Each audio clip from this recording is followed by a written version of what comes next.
The story begins not with a discovery, but with a desperate search. On May 1, 2010, a young woman named Shannon Gilbert, a 24-year-old sex worker from New Jersey, vanished. She had taken a job through a Craigslist ad to meet a client in a gated community called Oak Beach, on the south shore of Long Island, New York. That night, something went terribly wrong. Around 4:51 a.m., a 23-minute 911 call was placed from Shannon's phone. The operator heard a woman in a state of sheer terror, screaming, "They're trying to kill me. And help me, help me." She was heard banging on doors, yelling that someone was after her. The police were dispatched, but by the time they arrived, Shannon Gilbert had disappeared into the darkness, swallowed by the dense marshlands that surrounded the quiet, wealthy community. For months, Shannon's family searched for her, convinced she was a victim of foul play. Their relentless pressure led the Suffolk County Police to conduct a large-scale search of the area around Oak Beach in the spring of 2011. They were not looking for a serial killer, they were looking for one missing woman. But what they found would shock the nation and expose a horror that had been hidden for over a decade. On April 4, 2011, police officer John Malia and his canine partner, Blue, were searching the thick undergrowth near Ocean Parkway, the main road that runs along the barrier islands of Gilgo Beach and Oak Beach. Blue was a cadaver dog, trained to sniff out the scent of human decomposition. As they worked their way through the brambles, Blue alerted. There, just off the road, Officer Malia found a skeleton. It was wrapped in burlap, a material often used in landscaping. This was the first body. It was soon identified as Melissa Barthélemy, a 24-year-old sex worker from the Bronx who had gone missing in July 2009. The discovery was grim, but it was only the beginning. The police expanded their search. The very next day, April 5th, they found 3 more bodies, all within a short distance of the first, all wrapped in burlap. They were laid out in a line, like terrible markers. These women were soon identified as Megan Waterman, 22, last seen in June 2010 at a hotel in Hauppauge, Long Island; Maureen Brainerd Barnes, 25, last seen in July 2007 after taking a train from Connecticut to New York; and Amber Lynn Costello, 27, last seen in September 2010 after leaving her home in West Babylon to meet a client. These 4 women, Barthélemy, Waterman, Brainerd Barnes, and Costello, became known as the Gilgo Four. They all advertised their services online. They had all gone missing after setting up dates with clients, and their murders seemed to be the work of the same person. The Long Island serial killer, or LISK, had a name. But the horror did not stop with these 4 women. As the search continued through the summer and into the fall of 2011, more bodies were found. Stretching the crime scene for miles along Ocean Parkway, the investigation was no longer just about the Gilgo Four. It had become a sprawling, complex puzzle with many victims. On December 11, 2011, the police made another gruesome discovery. About 1.5 miles east of where the Gilgo Four were found, they uncovered the remains of a female toddler, just 16 to 24 months old.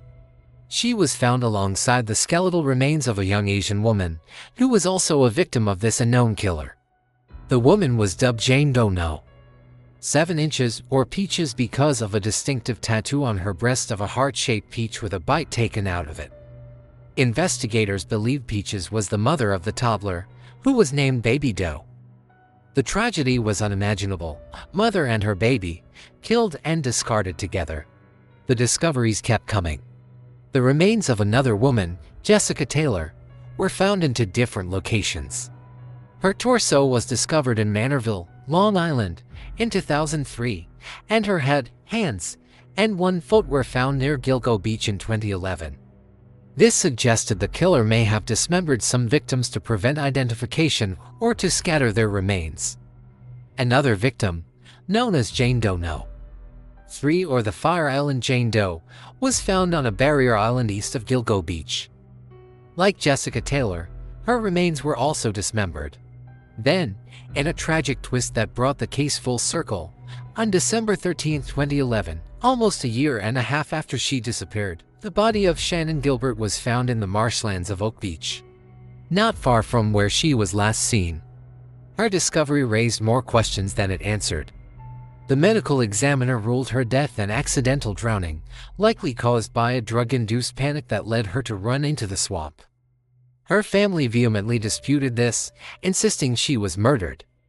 They believed her 911 call was proof she was being chased, and that her death was connected to the other bodies found nearby. Whether Shannon was a direct victim of the LISK or a tragic casualty of the same dangerous world he hunted in remains one of the case's biggest debates. In total, the remains of at least 10 people were found along Ocean Parkway between 2010 and 2011. The Gilgo Fort, Jessica Taylor, Peaches and her baby doe, the Fire Ellen Jane Doe, and a male victim, an Asian man dressed in women's clothing, found near the Gilgo Fort. This brought the official count to 11 known victims connected to the area, though not all are believed to be the work of a single killer. Police have suggested that there may be multiple killers using the same remote dumping ground. The investigation into the Long Island serial killer has been massive, but also heavily criticized. Families of the victims and the public have questioned the Suffolk County Police Department's handling of the case from the very beginning. Many felt the disappearances of sex workers were not taken seriously enough in the early years. The 911 call from Shannon Gilbert, which could have been a critical piece of evidence, was not fully analyzed for months. The crime scene along Ocean Parkway, spanning several jurisdictions, was difficult to manage, and there were concerns about possible contamination. Over the years, there have been many persons of interest. One of the most prominent was James Burke, the former chief of the Suffolk County Police Department. Burke was a powerful figure, but he was later convicted and sent to prison for beating a suspect and orchestrating a cover-up. Many investigators and journalists have speculated that Burke's corruption may have hindered the LISK investigation, either because he was protecting someone or because he did not want outside agencies, like the FBI, looking too closely at his department. Another person of interest was a doctor named Peter Hackett. Hackett lived in Oak Beach and inserted himself into the investigation in a strange way. He called the family of Shannon Gilbert and Amberlynn Costello, claiming he ran a philanthropic program to help sex workers and that he may have treated the women. He later denied making these calls. His bizarre behavior and his proximity to the dumping ground made him a figure of intense scrutiny. For over a decade, the case grew cold. The families of the victims waited for answers that never came. Then, in 2023, a breakthrough finally occurred. A new task force, led by the Suffolk County District Attorney and including state police and FBI officials, took over the investigation.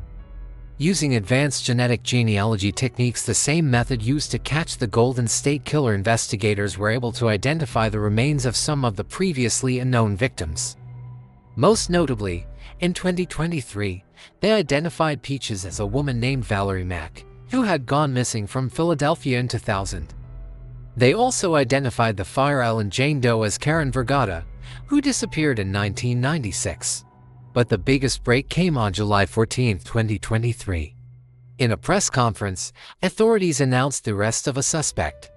He was Rex Hoyerman, a 59-year-old architect from Massapequa Park, Long Island. Hoyerman lived less than an hour's drive from the Gilgo Beach dumping ground. He was charged with the murders of Megan Waterman, Amberlynn Costello, and Melissa Barthélemy, 3 of the Gilgo Fort. He was also named the prime suspect in the murder of Maureen Brainerd Barnes, the 4th victim in that group. The evidence against Hoyerman was the result of a meticulous, years-long investigation. It included cell phone data placing him in the area of the victims' last known locations at the times they disappeared. It included DNA evidence. A male hair found on the burlap used to wrap Megan Waterman's body was a match to Hoyerman's DNA, which was collected from a discarded pizza crust. Perhaps most chillingly, it included burner phones that Hoyerman allegedly used to taunt the families of his victims. In one instance, after killing Melissa Barthélemy, the killer used her phone to call her teenage sister, laughing and mocking her grief. Hoyerman was described by neighbors as a large, imposing man who blended into his suburban life. He was married and ran a successful architectural firm in New York City. He was an avid gun owner and had a fascination with law enforcement and criminal investigations. He seemed, on the surface, to be an ordinary man, which is perhaps the most terrifying aspect of all. The arrest of Rex Heuermann has brought a sense of cautious hope to a case that many thought would never be solved. For the families of Megan Waterman, Amber Lynn Costello, Melissa Barthélemy, and Maureen Brainerd Barnes, it was a moment of vindication after years of agony. The investigation is far from over. Authorities are now working to determine if Heuermann is responsible for the other bodies found along Ocean Parkway, including Jessica Taylor, Valerie McPeaches, and her baby.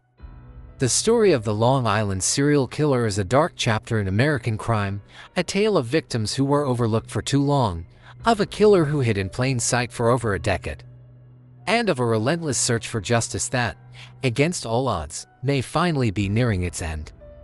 The marshlands of Gilgo Beach have given up some of their secrets, but the full truth of what happened there is still being uncovered, one piece of evidence at a time.